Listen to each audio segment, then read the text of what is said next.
She crashed his world with 4 words, "I'm sorry, husband." Azariah Valles was running from a forced marriage when she grabbed the arm of Seattle's most dangerous man, Jae-ha Kwon, the silent mafia boss who never speaks to women. One desperate lie. One public claim. Now she's trapped in a fake marriage with a man whose silence is legendary, whose power is absolute, and whose enemies are circling. But when he breaks his vow and speaks her name for the first time, everything changes. In a world built on control, can 2 people choose freedom? Can a marriage born from lies become the only truth worth fighting for? This is the silent vow, where silence shatters and power bows to something stronger. If you love intense slow-burn romance with high stakes, stay until the end. Don't forget to like, comment, and subscribe for more stories that will keep you hooked. The security guard's grip tightened on Azariah's arm as the voices grew louder at the entrance. She could hear her stepfather before she saw him, that commanding bark that had controlled her mother for the past 8 years, that had orchestrated her entire life into this nightmare. "My stepdaughter is here. Brunette, burgundy dress, about 5'7". She's not well. We need to take her home." Azariah's pulse thundered in her ears. She'd run from her own engagement party 20 minutes ago, still wearing the ridiculously expensive dress Coulter had chosen, still feeling the phantom weight of the ring she'd left on the dessert table. The fundraising event she'd stumbled into was her last refuge, and now even that was collapsing. "Miss, please come with me," the security guard said, his voice professionally neutral but his intention clear. He was already steering her toward the exit where her stepfather and Coulter would be waiting, where the cage door would slam shut forever. Her eyes darted across the room, desperate, searching. Wealthy donors clustered in small groups, champagne flutes catching the light from crystal chandeliers. A string quartet played something classical and forgettable. And there, near the far wall, surrounded by a careful buffer of space that no one dared breach, stood a man who made everyone else in the room look like shadows. Jae-ha Kwon. Even in a room full of Seattle's elite, he was unmistakable. Tall, impeccably dressed in a black suit that probably cost more than her stepfather's car, with dark hair styled back from a face that belonged on magazine covers if magazine covers featured men who could order your death with a nod. But it wasn't his looks that made people keep their distance. It was the aura of controlled danger that radiated from him like heat from a furnace. And it was the silence. Everyone in Seattle knew about Jae-ha Kwon's role. The Korean-American businessman, though everyone knew his real business had nothing to do with the legitimate ventures listed on his tax returns, never spoke directly to women. Ever. He communicated through his right-hand man, the stone-faced Min-rock Kim who stood 2 steps behind him now, or through written notes, or through pointed silence that somehow conveyed more than words ever could. Women had tried. God, had they tried. Socialites, actresses, politicians' daughters, they'd all attempted to be the one to break through that infamous reserve. They'd all failed. Some said it was cultural. Others whispered about a traumatic past. A few claimed he simply hated women, though that didn't explain the substantial donations he made to women's shelters and domestic violence prevention programs. The mystery made him magnetic. The danger made him untouchable. And right now, he was Azariah's only option. She wrenched her arm free from the security guard with more force than she'd known she possessed. Her heels clicked against marble as she crossed the room, her breath coming fast, her mind screaming that this was insane even as her body moved with desperate purpose. The buffer zone around Jae-ha Kwon seemed to thicken as she approached. She felt eyes turning toward her, conversations faltering. Min-rock stepped forward slightly, his hand moving beneath his jacket in a gesture that was unmistakably threatening. Azariah didn't stop. She reached Jae-ha just as her stepfather's voice boomed from the entrance. There she is. Her hand closed around Jae-ha's forearm, warm, solid, tensed beneath expensive fabric. She felt him go absolutely still, felt the shift in the room's energy like a string pulled too tight. "I'm sorry I left without telling you, husband." The words dropped into the sudden silence like stones into still water. Time seemed to fracture. The string quartet's bow scraped to a discordant halt. Conversations died mid-syllable.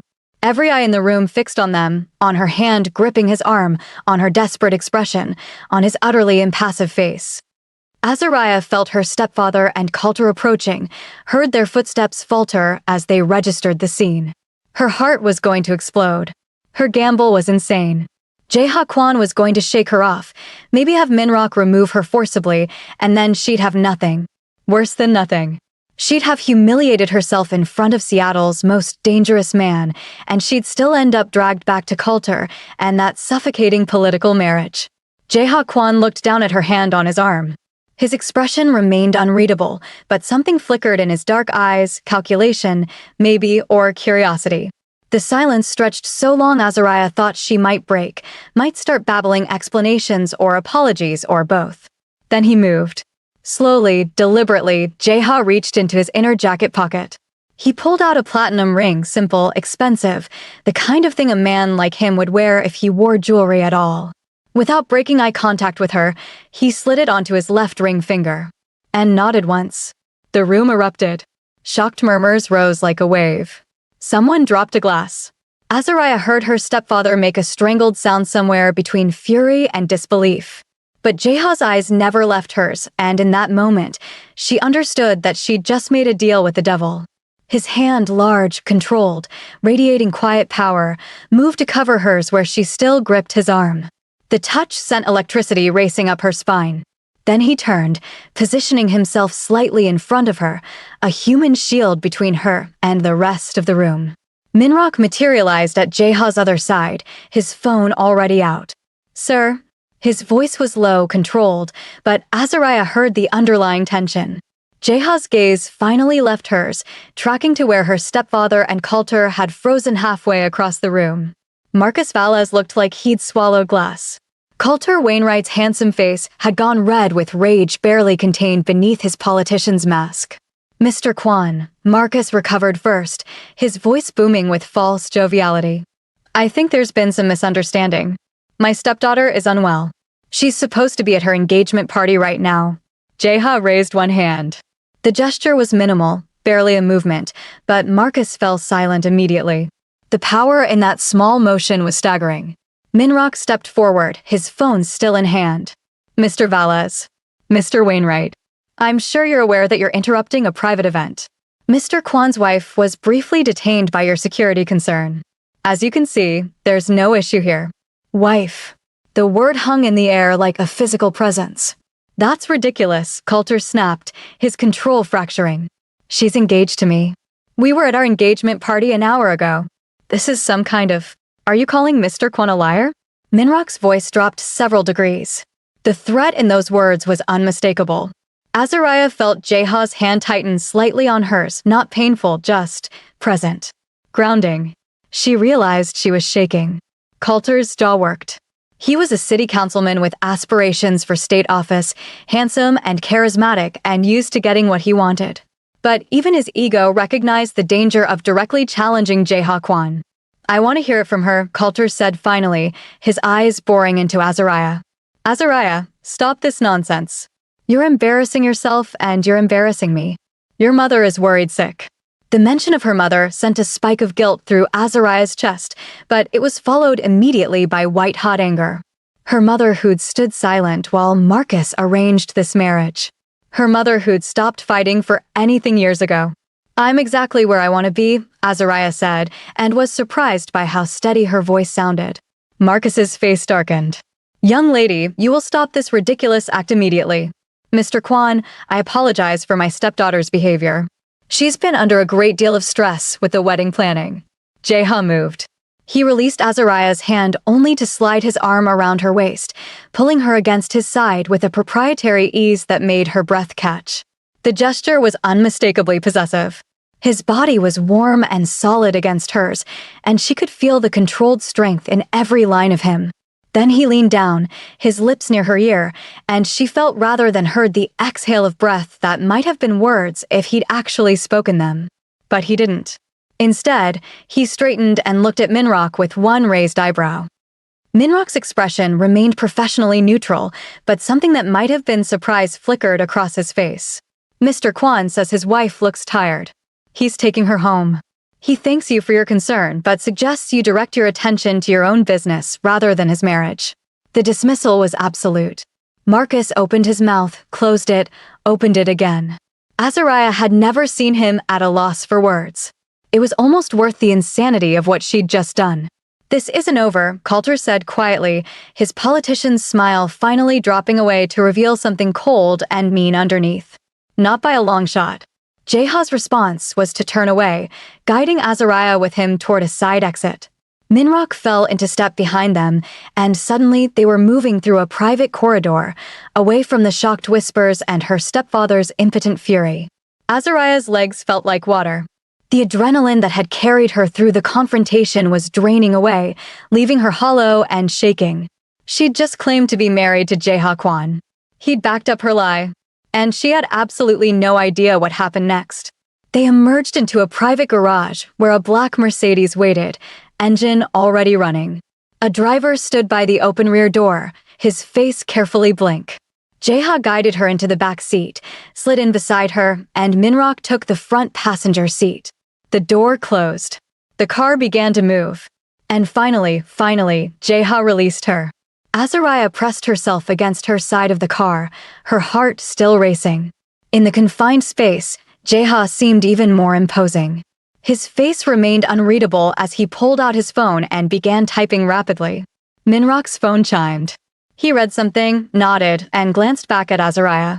"Mr. Kwan wants to know if you're injured." "No," Azariah managed. "I'm fine." She laughed, a slightly hysterical sound. "I'm absolutely not fine. I just told everyone at that event that I'm married to your boss." Another chime. Minrock's mouth twitched. He's aware. He wants to know why. Where did she even start? The arranged marriage?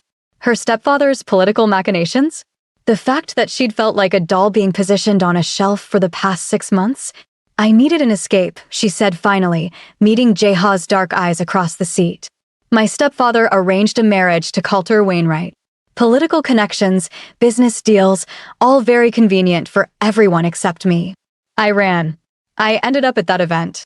When I saw you, she swallowed hard. I'm sorry. I shouldn't have dragged you into my mess. You can drop me off anywhere. I'll figure something out." Jeha studied her for a long moment, his expression revealing nothing. Then he went back to his phone, typing. Minrock's phone chimed again.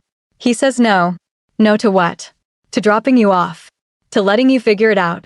Minrock's voice was carefully neutral. You made a public claim. At a high-profile event, in front of witnesses that include 2 city council members, a state senator, and at least a dozen people with very active social media accounts. By now, your marriage to Mr. Kwan is already spreading through Seattle's social circles. Denying it now would damage his reputation and raise questions about his judgment. Oh God. Azariah pressed her hands to her face. I've ruined everything. Another chime. He says you haven't ruined anything. But you have created a situation that requires management. Management, Azariah repeated weakly. The car turned, heading away from the downtown core toward the waterfront where Seattle's most expensive properties overlooked Elliott Bay. Azariah's stomach sank as she realized where they were going. He's taking you to his penthouse, Minrock confirmed, as if reading her mind. You'll stay there while we address this situation. Stay there? I can't just move in with him. Jeha raised one eyebrow and gestured at her left hand. Azariah looked down at her bare ring finger, understanding flooding through her. Right. Because we're married. Allegedly. Another typing session, another chime. Mr. Kwan proposes the following arrangement.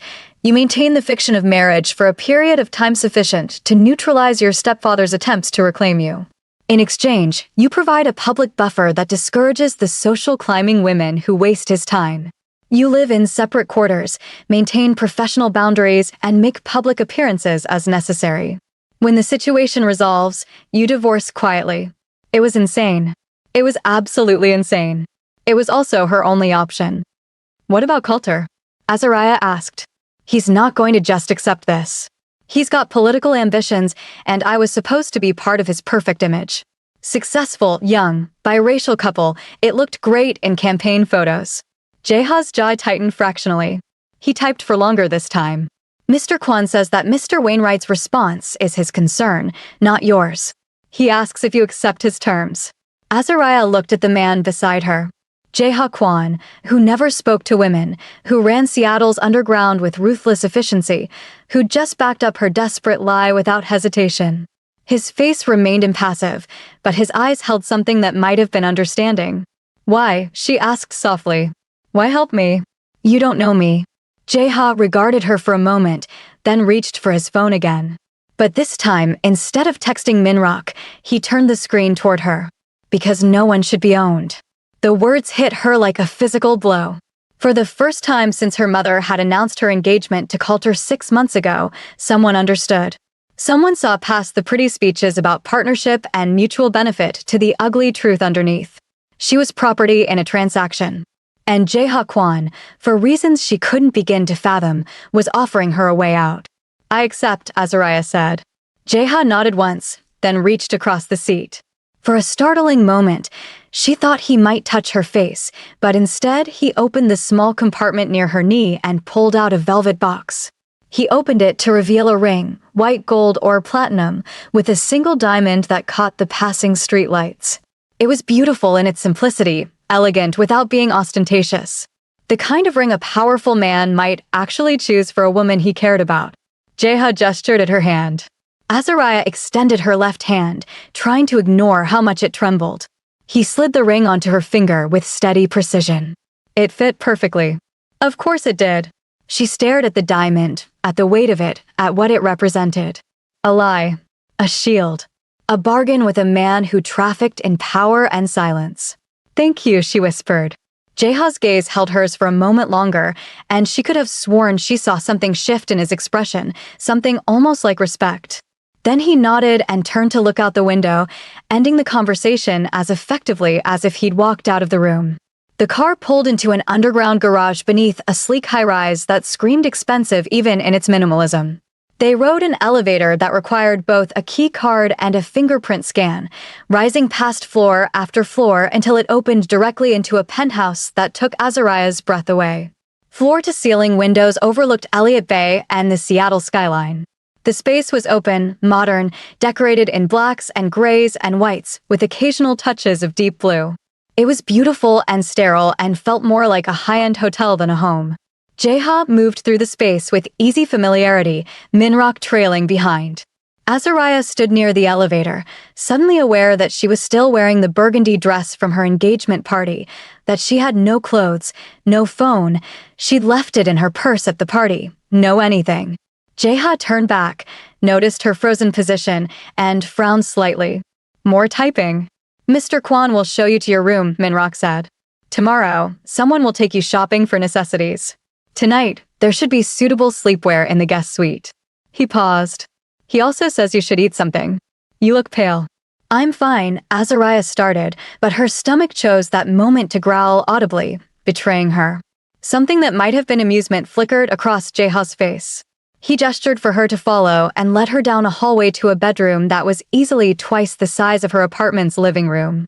The bed was enormous, dressed in white linens that probably cost more than her monthly rent. An ensuite bathroom was visible through an open door, all marble and chrome. Jae-ha opened a closet, pulled out a drawer, and extracted what looked like expensive sleepwear, silk pajamas in charcoal gray, several sizes too large but clean and soft. He set them on the bed, then pointed to the bathroom and made a washing motion. Shower, Azariah translated. Got it. He nodded, then surprised her by moving to a tablet mounted on the wall. He typed something and turned the screen toward her. Kitchen is down the hall, second door on left. Help yourself to anything. Your bathroom has everything you need. Lock your door if it makes you comfortable. You're safe here. The last sentence made her throat tight. She nodded, not trusting her voice. Jae-ha studied her for a moment longer, then did something unexpected. He reached out and gently touched her shoulder, just a brief contact, there and gone before turning and leaving the room. The door closed softly behind him. Azariah sank onto the bed, the ring heavy on her finger. Safe. When was the last time she'd felt safe? Certainly not in the past 6 months. Maybe not in the past 8 years, since her mother had married Marcus and their quiet life had been consumed by his need for control and status. She should be terrified. She'd just tied herself to a man who was probably a criminal, who definitely had enemies, who communicated through silence and intermediaries. But as she looked at the ring on her finger, at the soft pajamas on the pristine bed, at the closed door she could lock if she wanted, all she felt was a strange, fragile hope. After the shower, which was as luxurious as everything else in this place, Azariah put on the oversized silk pajamas and padded down the hallway in bare feet.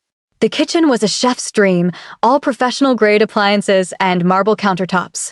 She found leftover Chinese food in the refrigerator, helped herself, and was heating it in the microwave when Jae-ha appeared in the doorway.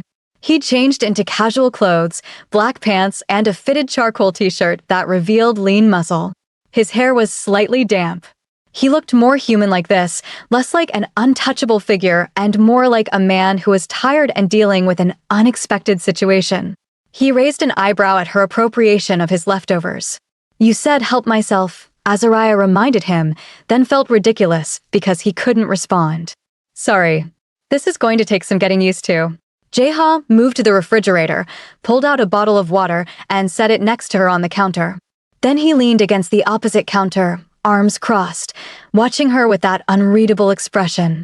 "So," Azariah said, because the silence felt too heavy. "How does this work? The not talking thing. Is it all women or just in public?" He pulled out his phone and typed, then showed her the screen. "All women in public. Most women in private. You're an exception now because we're supposedly married. It would look strange if I never spoke to my wife. But you're still not actually speaking to me," Azariah pointed out. "The truth. I haven't spoken directly to a woman in 7 years. Why?" The microwave beeped. Jae-ha gestured for her to eat, a clear deflection. She wanted to push, but exhaustion was catching up with her, and she'd already asked this man for more than she had any right to expect. She ate in silence while he watched, his presence oddly comfortable despite the strangeness of the situation. When she finished, he took her plate, rinsed it, and put it in the dishwasher with economical movements. "Thank you," Azariah said. "For dinner. For all of this. I know I keep saying it, but I don't know what else to say." Jae-ha typed, "You should sleep. Tomorrow will be complicated." "What happens tomorrow?" "Damage control. Public narrative management. And we need to establish our story in case anyone asks detailed questions." "Right. Because they were supposedly married, and married people knew things about each other. When they met. How long they'd been together. Why they'd kept it secret. Any thoughts on what that story should be?" Azariah asked. Jae-ha's mouth curved very slightly, not quite a smile, but close. He typed, "We can work on it tomorrow. Tonight, you should rest." He was right. Azariah was running on adrenaline and fear, and now that she was safe, or as safe as she could be in a fake marriage to a mafia boss, the crash was inevitable. "Good night," she said. Jae-ha nodded. But as she turned to leave, his hand shot out, catching her wrist gently. She froze. He released her immediately, then typed quickly on his phone. "One rule, don't leave the penthouse without Minrock or me. It's not safe. Because of my stepfather or because of your enemies?" "Both." The words sent a chill down her spine. This was real. The danger was real. She wasn't just hiding from an unwanted marriage anymore. She'd stepped into a much larger and more dangerous game. "Understood," she said softly. This time when she walked away, he didn't stop her. Azariah woke to sunlight streaming through unfamiliar windows and a moment of complete disorientation. Then memory flooded back. The engagement party. The desperate lie. Jae-ha's ring on her finger. She sat up, looking at the diamond in the morning light. It was real. All of it was real. A soft knock on the door made her jump. Yes! The door opened to reveal a middle-aged Korean woman carrying a tray. "Good morning, Mrs. Kwon. Mr. Kwon asked me to bring you breakfast and to let you know that a stylist will arrive at 10 to help with your wardrobe." Mrs. Kwon. The title felt surreal. "Thank you," Azariah managed. "And you are?" "Mrs. Park. I manage the household." She set the tray on the bedside table, coffee, fruit, pastries that smelled incredible. "Mr. Kwon is in his office. He said you're welcome to join him when you're ready, or you may have the morning to yourself." After Mrs. Park left, Azariah showered again, put the silk pajamas back on since she had no other clothes, and ventured out of her room. The penthouse looked different in daylight, still sterile, but with touches of personality she'd missed last night. Expensive art on the walls. A shelf of books in Korean and English. Photographs in simple frames showing Jae-ha with people she assumed were family or associates. She found his office down another hallway, the door slightly ajar. She knocked softly. Jeha looked up from his laptop. He was dressed for business in a crisp white shirt, his hair perfectly styled. For a moment, he just stared at her in his oversized pajamas, and she felt ridiculous. Then his mouth quirked and he gestured for her to enter. The office was lined with books and had the same stunning view as the rest of the penthouse. Jeha typed something on his phone and turned it toward her. "You should have slept longer." "I'm used to waking early," Azariah said, settling into the chair across from his desk. "So, our story. Should we get that straight before people start asking questions?" He nodded and pulled up a document on his laptop, turning the screen so she could see. He'd already started outlining possibilities. Option 1. Whirlwind romance, married quickly in private ceremony. Option 2. Met months ago, slow burn, kept private due to business concerns. Option 3. Arranged marriage between families, grew into real affection. Not option 3, Azariah said immediately. "I just escaped an arranged marriage. I'm not claiming to be in another one." Jeha nodded and deleted that option. He typed, "Option 2 gives us more flexibility. We can say we met at a previous charity event 6 months ago. Kept relationship private because of my business and your family situation. Finally married quietly 3 months ago. Why keep it secret that long after getting married? Protection. Your family wouldn't have approved. Neither would some of my business associates. We were waiting for the right time to announce it publicly. It was plausible. Almost believable, even. And last night, Azariah asked, I accidentally revealed it when I ran from my engagement party." He typed, "You panicked when your family tried to force you into the marriage with Wainwright. You'd been hiding our relationship from them. When you saw me at the event, you instinctively came to me for protection and revealed the truth." "That's actually not far from what really happened," Azariah said wryly. Jeha's expression was unreadable, but something in his eyes might have been agreement. He typed more. "The stylist will help establish your image as my wife. We need you to look the part. This afternoon, we'll need to make a public appearance together. All ready?" He turned his laptop to show her a news website. The headline made her stomach drop. "Mystery woman claims marriage to Seattle's most eligible bachelor, who is Azariah Valles?" There was a photo from last night, slightly grainy but unmistakable, her hand on Jeha's arm, his hand covering hers, the moment frozen in digital permanence. The article was full of speculation, rumors, and quotes from unnamed sources. "Oh God," Azariah breathed. Jeha typed, "This is manageable. But we need to control the narrative before it controls us." A phone rang, not his cell, but a desk line. Jeha answered it, listened for a moment, then his expression darkened fractionally. He covered the receiver and typed one-handed, "Your stepfather is calling from the lobby. He wants to see you." Azariah's blood ran cold. "Tell him I'm not here." "Are you sure?" "Confronting him with me present might be useful." She thought about Marcus, his thundering voice, his ability to make her feel small and powerless, his absolute certainty that he knew what was best. Then she looked at Jeha, at the calm strength in his posture, at the ring on her finger. "I'll see him," she said. "But you're there the whole time." Jeha nodded and spoke into the phone Korean, too rapid for her to catch more than a few words. He hung up and typed, "Minrock is bringing him up. You might want to change first." Right. The oversized pajamas probably weren't the best power statement. Azariah hurried back to her room, threw on the dress from last night since it was literally her only option, and was trying to do something with her hair when Mrs. Park appeared with a simple black dress. "I thought you might need this," she said kindly. "It should fit well enough until the stylist arrives." The dress fit perfectly, which raised questions Azariah didn't have time to consider.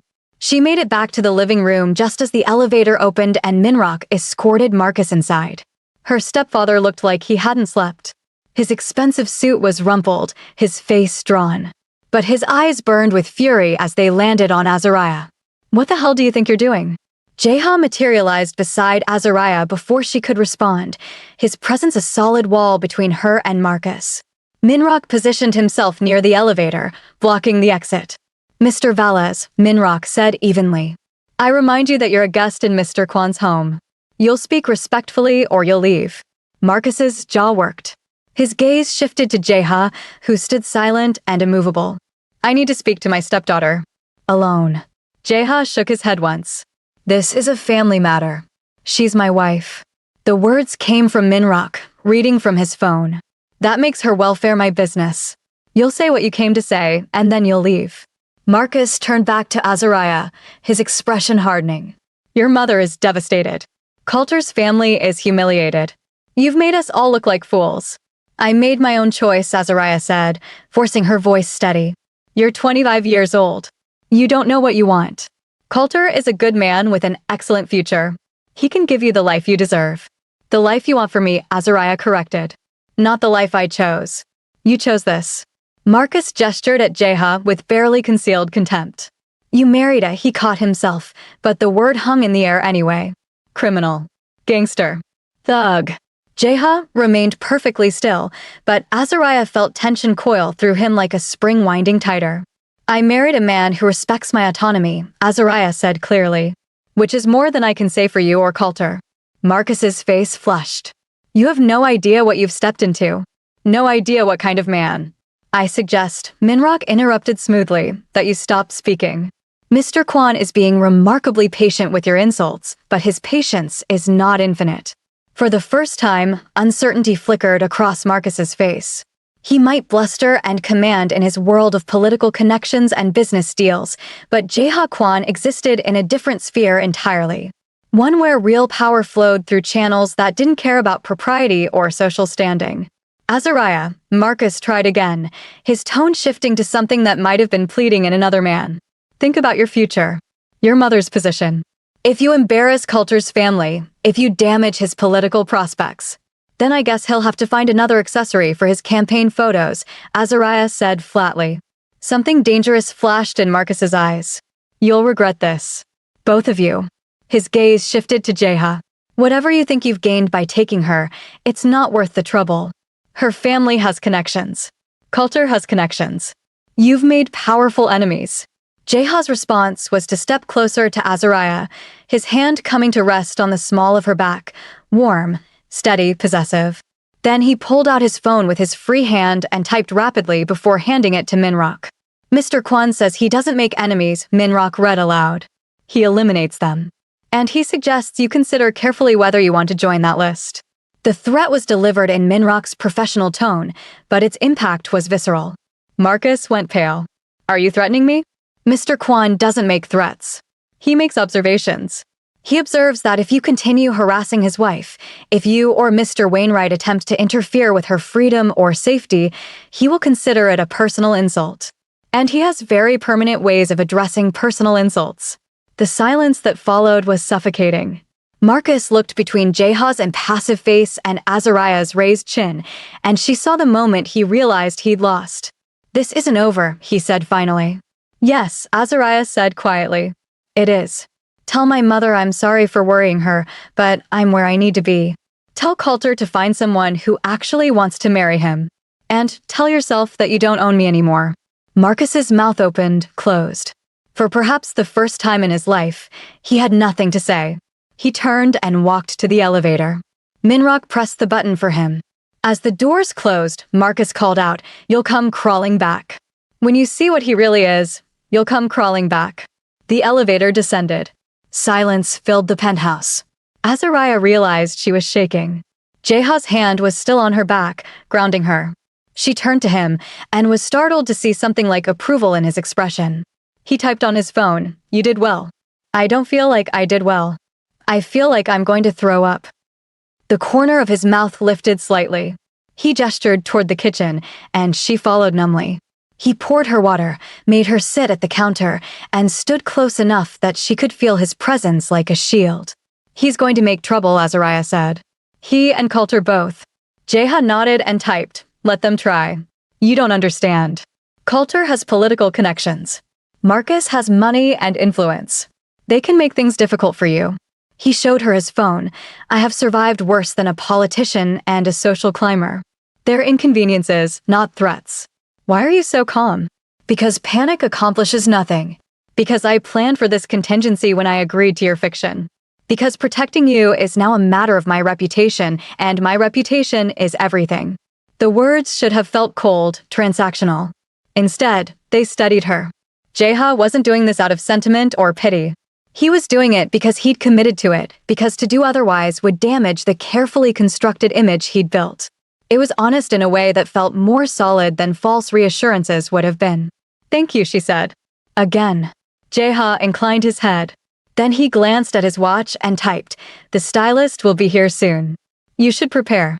The stylist turned out to be a fierce Korean-American woman named Hannah who took one look at Azariah and started issuing orders. For the next 3 hours, Azariah was measured, dressed, photographed, and critiqued. Hannah brought racks of clothes, drawers of jewelry, cases of shoes. "You're the wife of Jae-ha Kwon," Hannah said, holding up a dress in deep emerald. "You need to look like power and elegance. Not trying too hard, not invisible. Memorable but not flashy. No pressure," Azariah muttered. Hannah smiled. "You have good bone structure and you carry yourself well. This isn't difficult. We just need to refine." By the time she was done, Azariah barely recognized herself.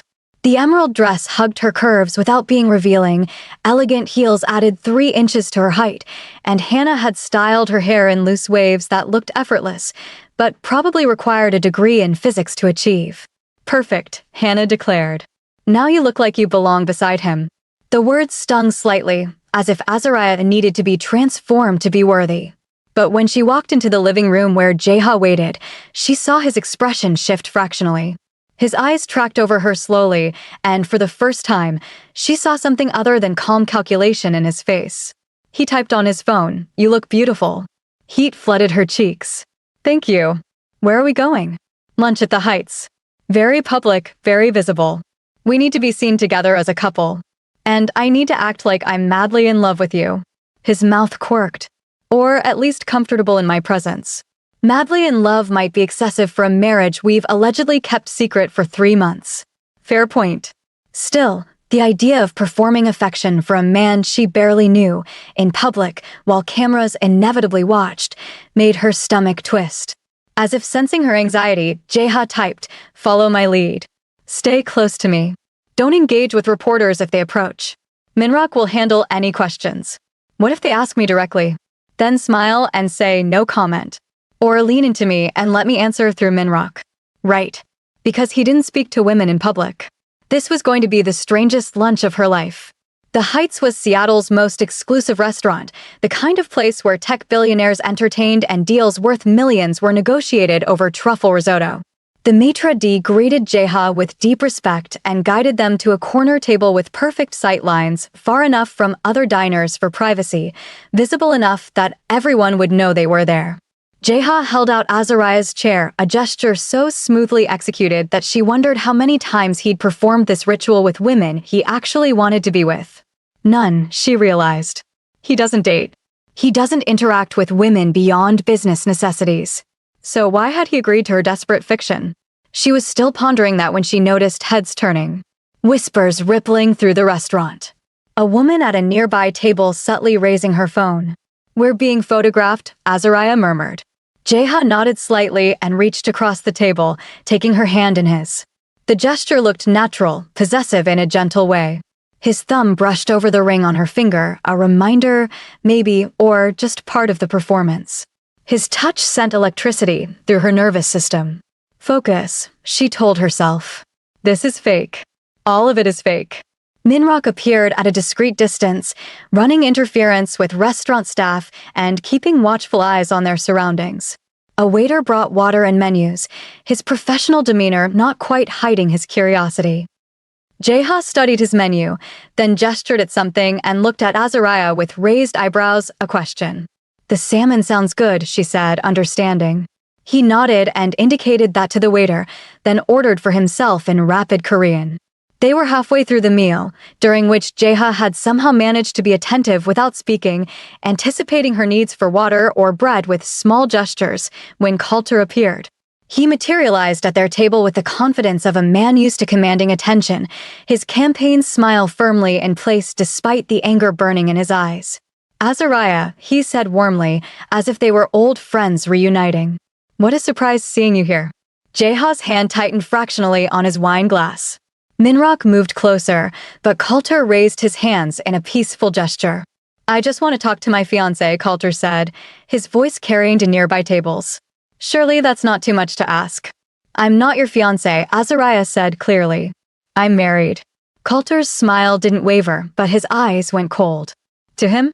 Come on, Azariah. We both know this is some kind of stunt. Whatever he's paying you, whatever he's threatening you with. Jeha stood in one smooth motion. He didn't look angry, his expression remained perfectly controlled, but his body language radiated danger. He pulled out his phone, typed rapidly, and handed it to Minrock. Mr. Kwan says you have 5 seconds to walk away from his wife before he makes you walk away, Minrock said pleasantly. He's counting. Coulter laughed, but it sounded forced. You're going to threaten me? In public. For seconds. This is insane. Azariah, talk sense into your... 3 seconds. Azariah stood as well, moving closer to Jeha. His arm came around her waist immediately, protective and possessive. She looked at Coulter, at the man her stepfather had chosen for her, at the future she'd escaped, and felt nothing but relief. I'm exactly where I want to be, she said. Leave us alone, Coulter. 2 seconds, Minrock said. Sir, I should mention that the security cameras in this restaurant are all monitored, and there are at least 6 people currently filming this interaction with their phones. If you force Mr. Kwan to physically remove you, it will be documented. Is your political career really worth it? Coulter's facade cracked. For just a moment, Azariah saw the rage beneath, not heartbreak over losing her, but fury at being denied something he considered his property. This isn't over, he said quietly, echoing Marcus's words from earlier. Not even close. He turned and walked away, pausing to glad hand a table of donors on his way out. Always the politician, even in defeat. Azariah realized she was gripping Jeha's jacket. She released it slowly, embarrassed. I'm sorry. I didn't think he'd. Jeha gently lifted her chin with one finger, making her look at him. His dark eyes were intense, searching her face. Then he pulled out his phone with his free hand and typed one-handed, not releasing her. You have nothing to apologize for. He's establishing that he won't accept the situation quietly. We expected this. Are you all right? Azariah nodded, though her heart was still racing. I just keep making enemies for you. His mouth curved slightly. He typed, I already had plenty of enemies. A few more won't hurt. They finished the meal with the restaurant buzzing around them. As they left, Jeha kept his arm around Azariah's waist, guiding her through the crowd of onlookers and phone cameras. His touch was firm, his body positioned between her and the rest of the world. In the car, Azariah slumped against the leather seat. How often do we have to do that? Jeha typed, until the story is established and accepted. A week, maybe 2 of regular public appearances. Then we can be more selective. A week or 2 of pretending to be in love with you while my ex-fiancé and my stepfather plot revenge. This is going to be fun. Something that might have been a laugh shook Jeha's shoulders, silent, brief, but genuine. He typed, you have a sense of humor. That will help. Back at the penthouse, Azariah changed out of the designer dress into jeans and a sweater Hannah had left, clothes that felt like her own identity rather than a costume.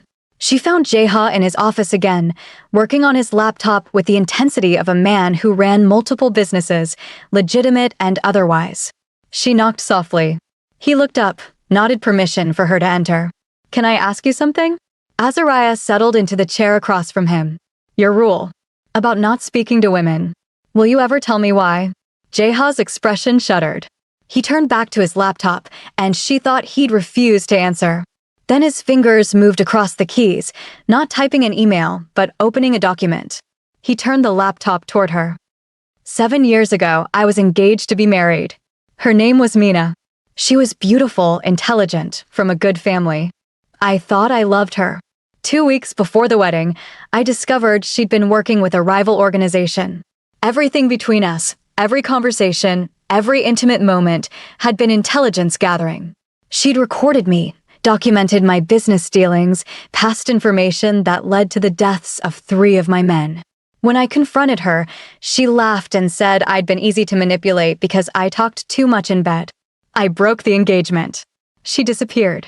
And I made a vow, no woman would ever use my words against me again. The silence that followed felt heavy with old pain. Azariah read the words twice, understanding crystallizing. So you stopped talking to them entirely. Jeha nodded. He typed more, safer, clearer. No possibility of misunderstanding or manipulation. It became part of my image, the silent mafia boss. People respect mystery. Fear the unknown. It served me well. Even if it's lonely? His fingers paused over the keys. He looked at her with an expression that might have been surprise. Lonely implies I need something I don't have. I have my work, my people, my purpose, but no one to talk to. Not really. Jae-ha stared at her for a long moment. Then he typed, "You talk enough for both of us." Perhaps that's why I agreed to your fiction. A wife who doesn't expect me to perform emotional availability. The words should have stung. Instead, Azariah smiled. So I'm useful because I don't need you to be someone you're not. That's refreshingly honest. Something shifted in Jae-ha's expression, a softening that lasted only a second before his guard came back up. He closed the laptop and stood, clearly ending the conversation. But as Azariah left his office, she thought about what he'd shared. The betrayal. The vow. The 7 years of self-imposed silence. Jae-ha Kwon had built walls so high and thick that no one could scale them. She wondered what it would take to make him lower them. And why, exactly, she wanted to try. The next few days fell into a strange routine. Mornings, Jae-ha worked while Azariah explored the penthouse or read from his extensive library. Afternoons brought public appearances, lunches, art gallery openings, charity events where they performed the role of newlyweds with increasing ease. Evenings, they sat in his living room, her reading or working on her laptop while he reviewed business documents, the silence between them oddly comfortable. He communicated through texts and notes, but also through gestures. A hand on her back meant stay close. A look toward the exit meant time to leave. A subtle shake of his head meant don't engage with that person. They developed a silent language of their own. On the 4th night, Azariah was in the kitchen making tea when Jae-ha appeared, looking unusually tense. He pulled out his phone and showed her a news article. Wainwright launches ethics investigation into alleged criminal connections. Coulter had gone public, using his position as city councilman to demand an investigation into Jae-ha's business dealings. The article was carefully worded, just enough innuendo to plant seeds of doubt without making actionable claims. "He's trying to hurt you through official channels," Azariah said, reading quickly. Using his political position too, she stopped, something clicking into place. Wait. He can't do that if there's a conflict of interest. If I was engaged to him, and now I'm married to you, that's a personal connection. He'd have to recuse himself from anything involving you or it looks like a personal vendetta. Jae-ha's eyes sharpened with interest. He typed, "You understand politics. My stepfather dragged me to enough fundraisers and strategy sessions. I learned how the game works." She kept reading. But Coulter's smart. He's not leading the investigation himself. He's just calling for one. Let someone else do the dirty work while he plays victim. Betrayed fiancé concerned about corruption in Seattle. He typed, "What would you do if you were managing this situation?" Azariah thought about it. "I'd beat him at his own game." "You donate to charity, right?" "Children's hospitals, women's shelters, education programs." He nodded. "Then lean into that. Hard. Host a fundraiser for domestic violence survivors. Make a major donation in both our names. Announce a scholarship program. Make it about helping people, not defending yourself. Let your actions speak louder than his words. And make sure I'm visibly beside you for all of it, proof that you're not the monster he's painting you as." Jae-ha stared at her for a long moment. Then he typed, "You're smarter than I expected." "Gee, thanks." His mouth quirked. "I mean it as a compliment. You think strategically. That's rare." He started typing rapidly, sending emails or texts. Within an hour, Minrock appeared with a team of publicists and event planners. By midnight, they'd outlined a comprehensive response strategy that positioned Jae-ha and Azariah as philanthropic partners committed to Seattle's well-being. As the team left, Jae-ha typed, "You should run my public relations." "I should finish my degree first," Azariah said wryly. "I had 2 semesters left when all this started." He raised an eyebrow. "What were you studying?" "Political science, with a minor in business administration." "I wanted to work in nonprofit management, maybe policy advocacy. Help people, not manipulate them." She paused. "My stepfather and Coulter had other plans. Trophy wife plays better for their image than career woman." Jae-ha's expression darkened. He typed, "After this is over, you finish your degree. I'll cover the costs." "You don't have to." I'm investing in an asset. You've already proven your value. The words should have felt cold, but Azariah understood. This was how Jeha showed care, through actions, not sentiments. Through opening doors rather than making promises.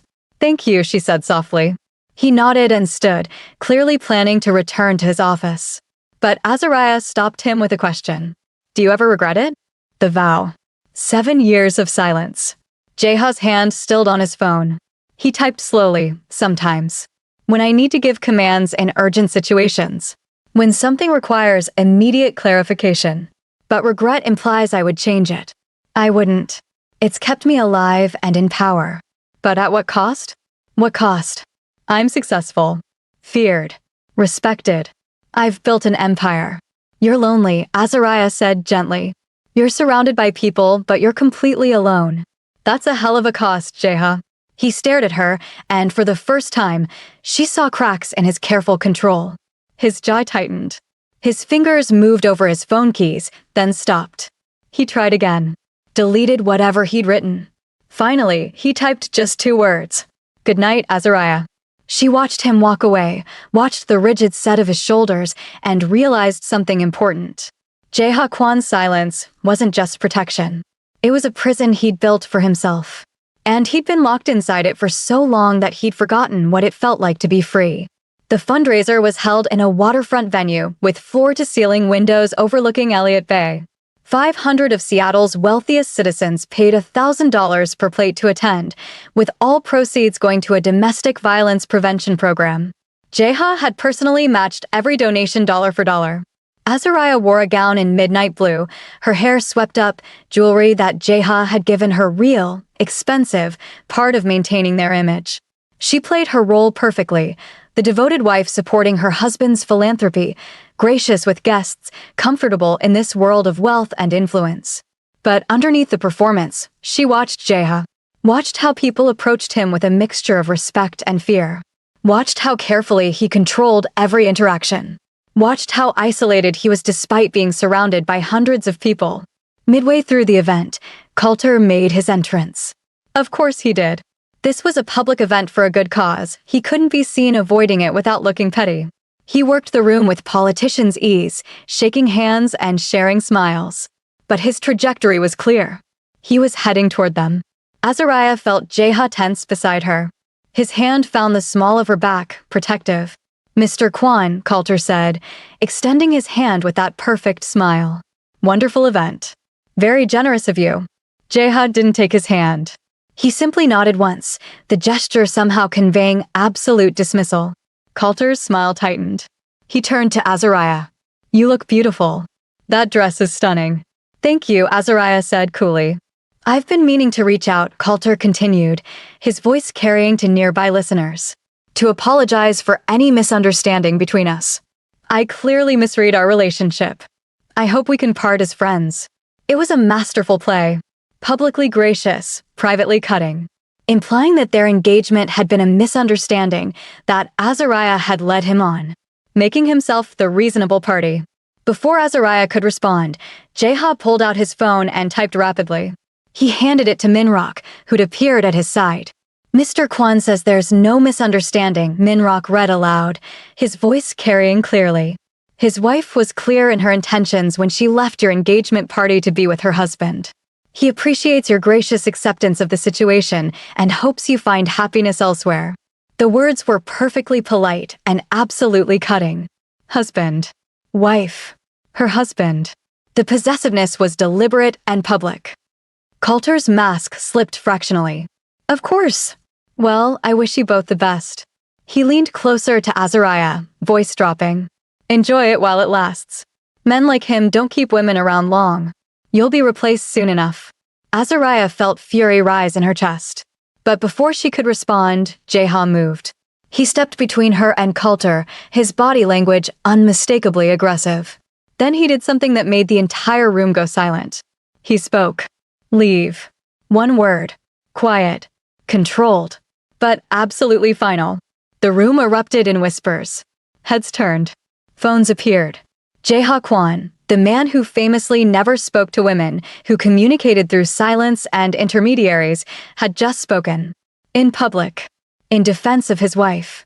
Coulter's face went white, then red. He opened his mouth, closed it, opened it again. But there was nothing he could say that wouldn't make things worse. He turned and walked away, his exit watched by hundreds of eyes. Jeha turned back to Azariah, his dark eyes intense. He'd just shattered his own rule, broken his 7-year vow. For her. You didn't have to do that, she whispered. He pulled out his phone, but his hands were shaking slightly. He typed, "Yes, I did." The rest of the evening passed in a blur. People whispered and stared. The story was already spreading. Jeha Kwan had spoken to defend his wife. The silent mafia boss had found his voice for this mysterious woman who'd appeared from nowhere. In the car afterward, Azariah finally broke the silence. You just destroyed 7 years of carefully constructed image. Jeha stared out the window at the Seattle skyline. He typed without looking at her. It was worth it. Why? He turned to face her, and the intensity in his expression made her breath catch. He typed slowly, deliberately, because some things matter more than protection. Because you deserve to be defended. Because he insulted you, and I won't tolerate that. Jeha. Azariah didn't know what to say. Her throat felt tight. He typed more, besides. Perhaps 7 years is long enough to hide. They didn't speak or type for the rest of the drive. But when they reached the penthouse, Jeha didn't immediately disappear into his office. He stood in the living room, looking out at the city lights, his shoulders less rigid than usual. Azariah moved to stand beside him. What happens now? People will expect you to start speaking normally. He pulled out his phone. I'll speak when it matters. To you. To people I trust. Not to everyone. The mystery remains, just modified. Strategic evolution. He nodded, something that might have been amusement in his expression. He typed, "You've changed things, Azariah. Changed me. I don't know if that's good or dangerous." "Maybe both," she said softly. They stood in silence, the false marriage feeling less false with every passing moment. Azariah knew she should be careful, should maintain emotional distance from this arrangement. But when Jeha's hand found hers in the darkness, fingers intertwining, she didn't pull away. This was supposed to be temporary, a solution to immediate problems. But standing beside him, feeling the warmth of his hand in hers, Azariah realized something terrifying. She was falling for her fake husband, and she had no idea if he felt anything beyond strategic partnership. The question would have to wait. Because outside, in the world they'd stirred up with their public fiction, Marcus and Coulter were planning their next move. And the real danger was just beginning. If you enjoyed this intense beginning to Azariah and Jeha's story, please like this video and subscribe to the channel for more captivating romance stories. Comment below what you think will happen next. Will Jeha and Azariah's fake marriage become real, or will their enemies tear them apart? Part 2 is coming soon, so make sure you're subscribed with notifications on so you don't miss it. Thank you for watching, and I'll see you in the next story.